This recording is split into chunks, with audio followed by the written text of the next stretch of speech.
Hey guys, this is just a short video of how you can adjust the steering wheel and how you should hold the steering wheel when you're driving the car.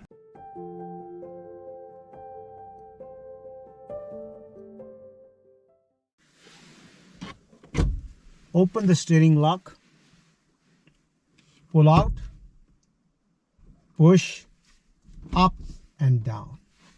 Stretch your arms. The wrist should rest on the top of the steering wheel and you should be able to see the dashboard properly. That's where you lock these wheels.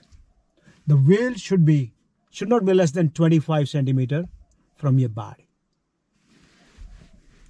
And you should feel very comfortable behind the wheel. Arm should be V-shaped. Next one, how to hold the steering. You can hold the steering 10 to 2, quarter to 3.